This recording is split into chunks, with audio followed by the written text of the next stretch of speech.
আসসালামু আলাইকুম। আপনারা সবাই কেমন আছেন? আমি আলহামদুলিল্লাহ। আজকে বানাচ্ছি চিকেন ফ্রাই।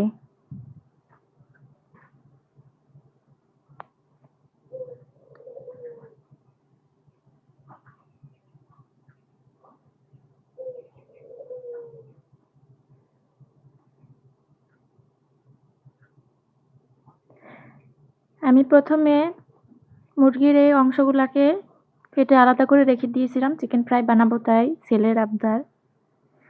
এখন এর মধ্যে আমি পরিমাণ মতো লবণ দিয়ে দিচ্ছি। বেশি লবণ দিলে আবার লবণ কড়া হয়ে যাবে।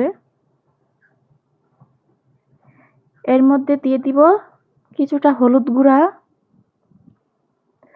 কিছুটা মরিচ গুঁড়া। মরিচ গুঁড়াটা একটু বেশি দিতে হবে, তাহলে ঝাল ঝাল লাগবে। আর হলুদ গুঁড়াটা অল্প দিলেই হবে। সাথে দিয়ে দিব জিরে গুঁড়া এবং পাঁচ মশলার গুঁড়া। পাঁচ মশলার গুঁড়াটা দিই, তাতে স্বাদটা বেড়ে যায়। আসলে পাঁচ মশলার গুঁড়া যে কোনো তরকারিতে দিলে তরকারির স্বাদ বেড়ে যায়।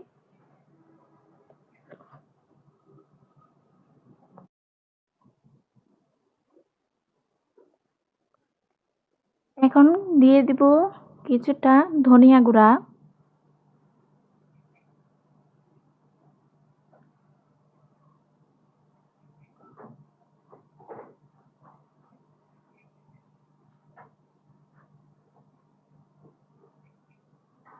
দিয়ে দিয়েছি ধনিয়া গুঁড়া।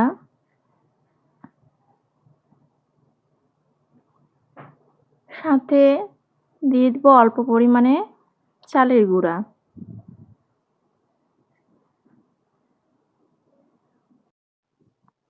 এখানে চালের গুঁড়াটা বেশি দিলাম না, আপনারা চাইলে বেশি দিতে পারেন।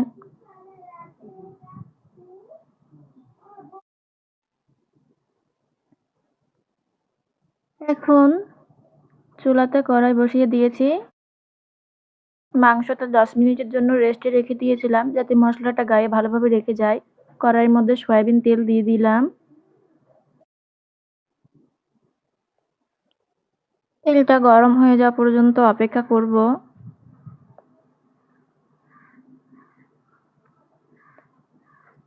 গরম হয়ে গেলে এর মধ্যে দিয়ে দিচ্ছি মশলায় মাখিয়ে রাখা চিকেনগুলো। আপনারা বলবেন কার কার মুরগির মাংস এভাবে ভেজে খেতে ভালো লাগে। আমার ভিডিও ভালো লাগলে অবশ্যই আমার চ্যানেলটা সাবস্ক্রাইব করে দিবেন। সবাই পাশে থাকবেন।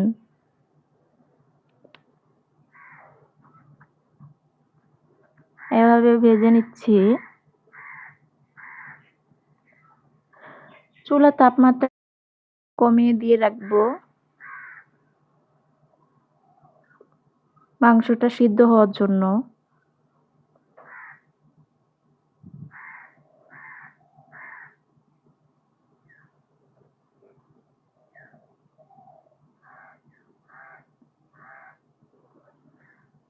এক সাইড সিদ্ধ হয়ে গেলে অপর সাইডে আবার উল্টিয়ে দিব।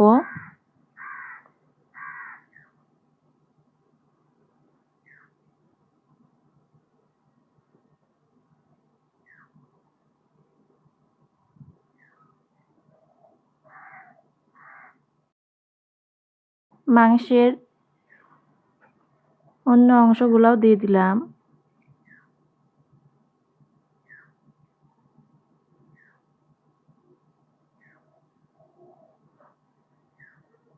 কিছুক্ষণ পর পর উল্টিয়ে পাল্টিয়ে ভাজতে হবে।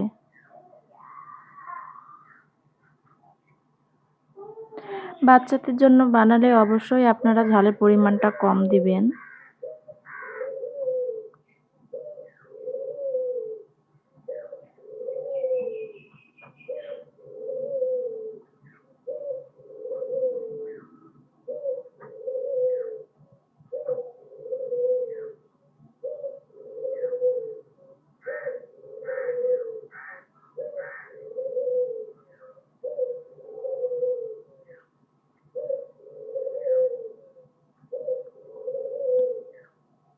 মাংসগুলো ভাজা প্রায় শেষের পথে।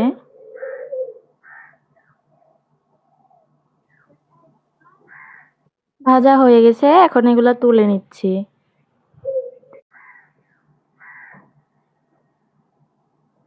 আপনারা চাইলে